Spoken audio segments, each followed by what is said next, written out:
a moment. So each one of these could take easily much longer period of time than 30 minutes. But so this is, once again, just sort of an overview Yes. as a result of some request. And so we're just going to hit some high points, some basic information. And to be real honest with you, I don't profess to be an expert in sheep or goats. There's not that many sheep down in our part of the country, although in South Texas it was the sheep capital of the world back in the 1800s. There was a tremendous amount of wool exported out of Corpus Christi from roughly right before the time of the Civil War until right before the Spanish-American War. But I believe the coyotes got us. So that is a big problem that we've had. And so we're just going to sort of visit about hit the high points of the different species. So some factors to consider, regardless of which of these three you're looking at. Sort of what is the purpose of the enterprise. And most of the time when I give this talk, I'm giving it to new or returning landowners. And they're looking at ways to maybe add a little bit of income or to change the ag land tax evaluation. That's a misconception for many people. They think they're actually getting a tax exemption. Actually, what they're doing is they're getting an evaluation of their land based on agricultural production. And that's pretty much been standardized by the state to mean that your property has to be large enough to maintain 5 animal units. And I know Megan and Josh and I look at animal units slightly differently than perhaps the land office does. But what it means is 5 cows and calves. Doesn't specify the size. It also means 10 500-pound animals, 500-pound beef animals. So those could be calves or stockers. An animal unit by the tax office's definition is 6 sheep or goats. So you can see that in order to get an ag land tax evaluation of your property, you'd have to be able to run 30 head of sheep or goats, 5 cows, or 10 stockers. I'm not sure how many pigs it would take. And then of course, whatever in terms of it was a hay evaluation, it would be a minimum of 2 bales of hay, 2 cuttings per year. Of course, they make exceptions for drought. They make exceptions for certain circumstances. But so when you go to apply for an ag evaluation, you need to understand what some of the requirements are going to be. Maybe some have additional income that they're trying to expense off their taxes. I'm not going to talk about that, but I know that does occur. So you need to consider what your size of land resource is, how much money you have to put in to start up the operation, what are existing facilities, what's your level of current expertise. Some folks have livestock expertise or returning to the land. They were raised on a farm or a ranch. Some don't. What is expertise that's available or needed? I remember back in the late 1980s, almost said 1880s, that could probably be right. In the 1980s and early 1990s, we did a lot of meat goat work prior to the introduction of the Boer goat in the United States. And we were working primarily with Spanish goats, and there wasn't any expertise other than those folks that were raising them in the central and western part of the state. There wasn't any professional expertise in land grant universities or in veterinarians, much for that matter, outside of that area. Available funds. Have you put a budget together? If you select your livestock, get an idea of what the cost and returns are going to be, and then you decide on what your livestock species might be and then breed. So those are some thoughts to put together. I'm just going to briefly go through some of the different livestock species. Angora goats, if you're in the hill country, they're no stranger to you. Texas used to be the largest Angora goat producing state in the country. Probably had more Angora goats on the ground than maybe any country in the world. Originally, they came from Turkey. When President Clinton rescinded the 1954 Wool and Mohair Act. Essentially, the Angora goat started declining in terms of numbers. We still have quite a few, but nothing like we used to have 30 years ago. Kid hair, they produce what's called mohair. And of course, kid hair is the finest and highest priced. Also the least amount, yearling and adult hair. Unfortunately, wool and mohair houses are few and far between. We still have quite a few in the Edwards Plateau area. But unfortunately, those are not scattered across the state. So if you find somebody to clip goats, then you have to be able to market that as well. They're not an ideal meat goat if you're interested in meat goat production, but they are a fiber goat. And as I said, they came from Turkey, so they're very adapted to desert conditions.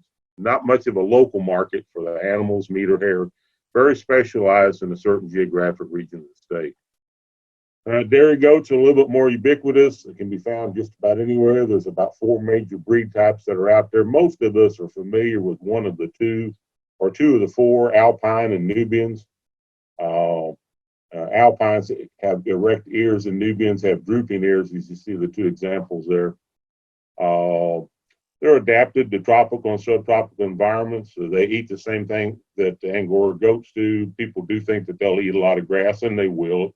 Depends on the quality. They are dairy animals, so they do have to be milked. So that has to be done either by hand or with a small machine. It has to be done twice a day.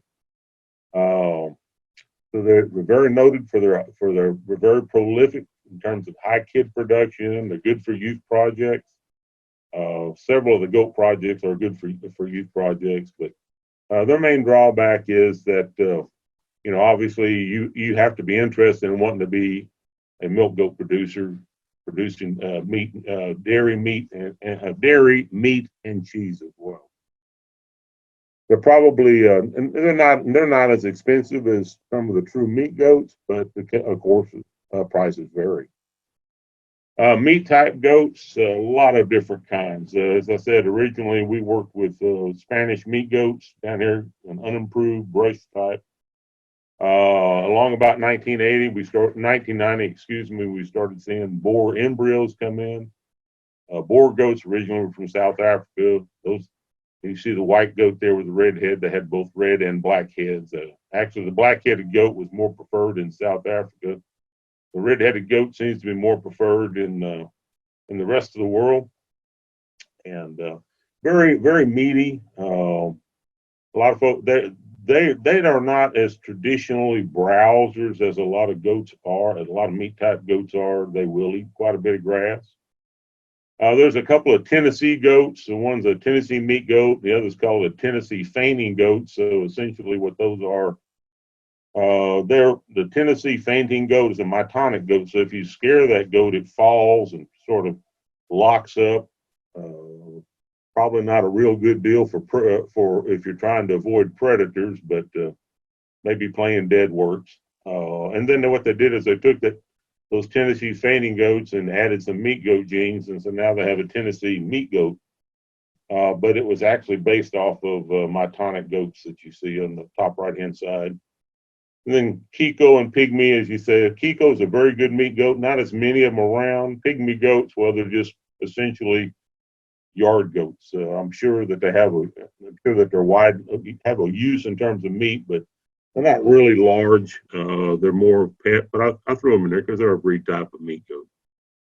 And again, we see a lot of these scattered around. We used to see a lot of Spanish goats down in our part of the country and even throughout most of the state of Texas. A lot of those goats have been supplanted by boars or boar genetics in terms of using them in the crossbreeding programs. And so a lot of those goats that you see out there are primarily white-bodied, and you have a red head typically, but could also have a black head. Will have boar genetics. And our research station at San Angelo has done a lot of work. Dr. Reed Redden, before him, Dr. Frank Craddock. They have a lot of information on boar goats and on Angora goats as well. A little bit about sheep. I didn't put all the different sheep breeds in here, but essentially we have 4 different types, fine wools, and they're noted for uh, producing very fine in terms of diameter of the fiber, extremely fine, extremely thin hair, used in very fine clothes, and so they call them very fine wools. Crosses are crosses between fine wools and medium sheep. So fine wool sheep would be like our Rambouillet. Medium wool sheep are both black-headed and white-headed. So Columbias and Suffolks and Hampshires, Texels, a whole bunch of different kinds of medium wool sheep. A little bit more coarser in terms of the texture. Fine wools don't make really great meat sheep. Medium wools, crosses, and South Downs are very popular in terms of meat. South Downs used to be called hothouse lambs because they were raised in Europe, principally England, in warm barns and used during the winter months. They would raise those sheep in those barns, so they call them hothouse lambs. Very popular still. Probably in terms of consumption, I think we're looking at maybe 2 to maybe 3 pounds of lamb produced or consumed in the United States, as opposed to well over 75 pounds of beef and an equal amount of chicken per person. Goats are about a quarter of a pound, maybe a half a pound now, goat meat. A lot of ways to market these animals, but it's almost as if you have to determine your own market. A lot of these, for example, under the COVID-19 restrictions that we have in South Texas and even up towards Edwards Plateau and the southeastern part of Texas up the Gulf Coast, a lot of the livestock auction barns that were taking these small ruminants, sheep and goats, maybe just a handful, maybe as much as 100 or so, are no longer allowing producers to bring them in and market them during this particular period during the pandemic, because they just don't have those kind of buyers for those. Most of those markets are further up, and we think about Uvalde and up through that part of the country, but a little bit further away than for ours. But very prolific. Twinning's not unusual. And again, once again, as I said, our research station in San Angelo has done quite a bit of work in this area. Hair sheep got popular about 10 or 15 years ago when we started. 2 things actually happened, as I've already mentioned: the repeal of the Wool and Mohair Act that was actually passed in 1954, and a lot of people thought that was a subsidy for wool and mohair producers. It really wasn't. What it did was it actually taxed wool and mohair products that were coming back into the United States in the form of finished fiber, cloth, or clothing. And then that money, that tariff was actually given back to producers of wool and mohair sheep on the basis of what they had sold in terms of quality of either mohair or wool. And so it was sort of a price support, because back in 1954, wool and mohair was considered to be a war material necessary to support our armed forces, and so that was the reason for the Wool and Mohair Act. 1990 or 1991, I believe it was, President Clinton got rid of it because he felt that it was a subsidy. But nonetheless, so about that time, about 20 years ago, hair sheep got to be very popular. There's a number of different breeds that are out there. I posted 6 of them there, except the bottom last 2, Corsican and Barbados. Their main purpose in life is for hunting. But the others are truly meat type sheep. They produce hair, they shed, they don't have to be clipped, and so that's the value of them. At least a couple of them are quite a bit more tropically adapted. The interesting thing about sheep that people don't realize is that do have tails, both the hair sheep and the wool sheep, and they have quite long tails that they're allowed to grow. We dock them for health purposes. But in the Far East, some of these hair sheep where they are actually come from, those tails actually become a fat reservoir.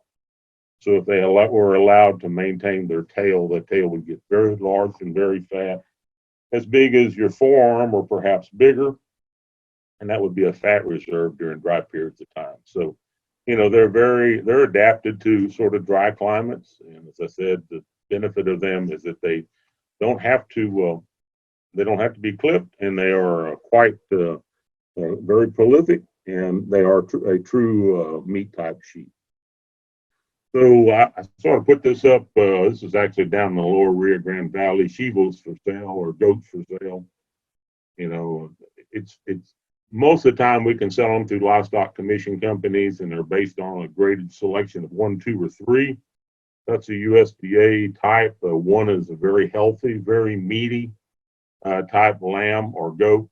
2 is not quite as meaty, not quite as thick, and 3 tends to be very thin. And there's also an inferior condition for an animal that's sick, or at least looks sick. You can process lambs, goats into lamb and goat meat and sold directly to consumers off your farm or at farmers market. Typically around holidays, and I have several there, and there are several Muslim holy days. But you need to have some idea of some marketing skill and knowledge. And down there at the bottom, it says 2014, but those are current reports. So that's just when they started putting reports together. So there's a whole bunch of small ruminant resources there. ACTRA, they have a really nice publication talking about meat goats. Mississippi State University, almost every land-grant university in the country has got some sort of publication about meat goats, hair sheep, or small ruminants in general. And they're all very good. There's a number of different organizations that are listed there. And those are current websites. And I don't have them all, but I just have some of the larger ones and the more principal ones. And then over on the side, I listed essentially the universities that I work with a little bit. Obviously ours at San Angelo. I already mentioned Dr. Reed Redden. He is the resident director there, and also a sheep and goat extension specialist. At Prairie View, they do quite a bit of work with dairy goats. At Langston, they do sheep as well as goats. And then the last one, the Maryland Small Ruminant page, they do an excellent job and have for a number of years, over 30 years, with their sheep and goat page. And you might say, well, Maryland's a lot different than Texas. There's a tremendous number of really good ideas that they've come up with. So let's move from talk a little bit about the pros and cons, and small mature size, so you can run a whole bunch of them on a small piece of property, even if you're not interested in an ag evaluation of your property. A rapid growth rate, if you have 6 out there, you lose 1, you still have 5. But a rapid growth rate, high fertility rate, a fairly large population size for most of those species to select from. Relatively low investment, certainly much lower. You can buy 6 goats for a lot less than you can buy 1 cow. If you have some existing facilities, they're fairly easy to adapt, relatively low maintenance.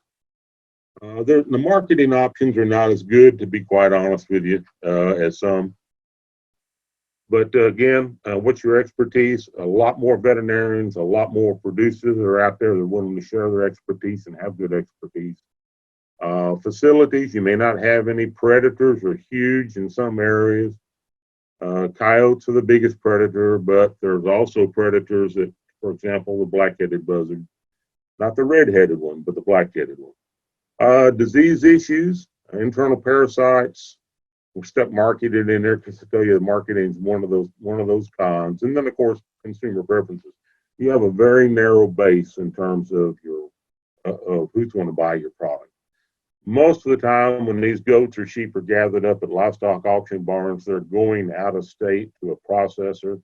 If they're the sufficient size, if not, they're going to a feed yard somewhere, most likely out of state, and then going to a processor. So let's visit a little bit about cattle. Again, I'm not going to spend a whole bunch of time, but I think once you sort of go through why you want to look at cattle, there's a lot of different breeds to choose from.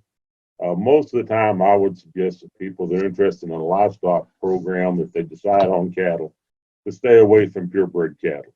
They're expensive to get into. Most folks, unless they are able to buy 200 or 300 head of cows and get it into large scale on the purebred side, you're never going to be a mover and shaker. And I make no apologies for that. There's a lot of folks that have 10 or 12 head of purebred cattle that are perfectly happy, and that's fine.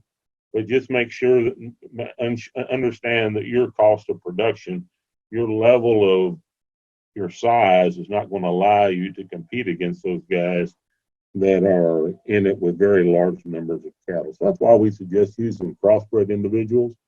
And you can use crossbred individuals in your sheep and goat production. This is easy.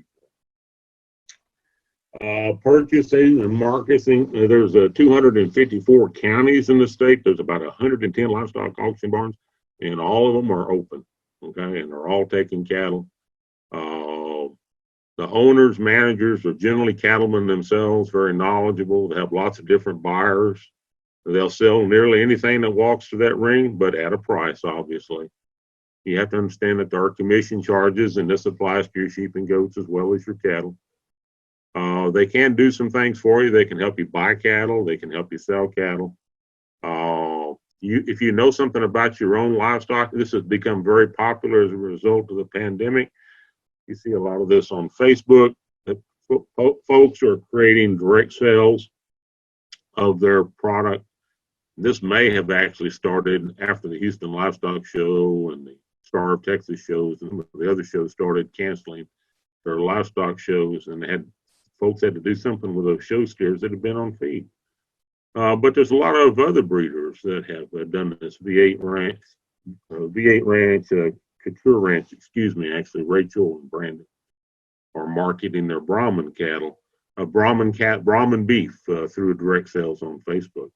And so freezer beef, grass-fed, natural, and organic, those are all, and we talk about in terms of cattle, but without a doubt, those are systems that will also apply to sheep and goats as well.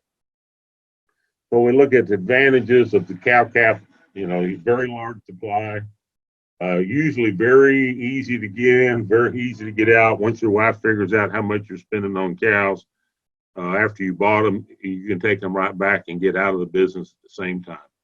A lot of expertise available, a lot of marketing options, not necessarily purebred. I know some folks that just like to be in the cow business for the prestige, being able to have cows, lower your blood pressure. I suspect sheep and goats will too. Semen source, if you're not a really big outfit, you have to think about how you're going to get those cows bred. You might start with bred females in any of these livestock species we talked about, but at some point in time, they're going to have to get rebred. And so you have to decide, can you afford a bull? Can you rent a bull? Can you do artificial insemination? Chutes, corrals, fences, and barns all are larger than they are for small ruminants. Initial cost, what's the annual cost? It looks like the annual cost, I didn't get the annual cost for sheep and goats, but I suspect it's within the $100 to $150 head range per year. For a cow-calf, looking at our budgets, it's looking somewhere between $700 and $850 a year, and that's for commercial. That's the cost. That's not the return. And then, of course, the reproductive rates quite a bit different. We're lucky to get about 0.8 of a calf out of a cow every year. So that's about an 80% pregnancy rate. You may have a much better one. Compare that to about 150% pregnancy rate out of your sheep and goats. And so much more prolific in the smaller animals than in the larger. So that's cow-calf. That's where you actually have cows and you're producing calves. But I want to give you another option, and that is that maybe instead of buying small ruminants or buying big cows, you just graze your property for somebody or for yourself. You can buy lightweight cattle, 3, 4, 5 weight cattle, and put gain on them for 6 months or maybe a year. then turn back around and sell them to the auction barn, or maybe you want to sell them, maybe you want to feed them out yourself, or maybe you butcher them. So this is an option. The gain will be variable for these cattle, depending on what it is that they're eating and what their breed type is. But typically, there's a good supply of these lightweight cattle. Typically, they're relatively cheap right now. That's not always the case, and that's unfortunate. What's going on in the livestock market? Again, easy entry and exit in the market. Lots of expertise that's available. And requires less time for a sellable product. I don't mean an edible product, I mean a sellable product. So you put those animals out there and basically, other than mineral salt, make sure they have plenty of grass to eat. You don't have to worry about them too much. Disadvantages: competition from feed yards on the better cattle.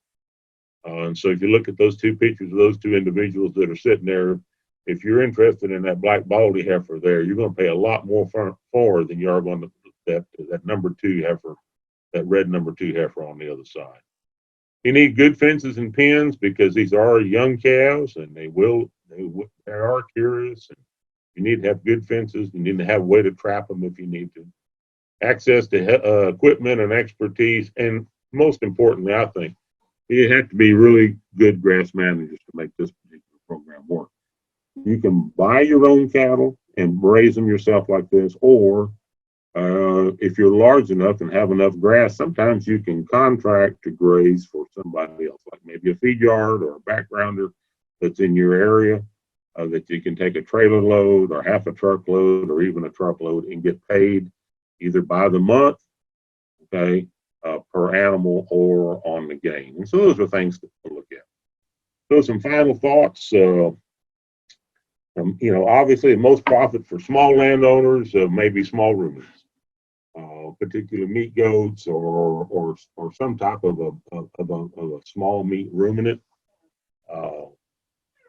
The hair sheep and the wool sheep, it's more localized market unless the youth market's targeted, and there's a lot of that going on. Cattle are more traditional, but they obviously require more capital investment.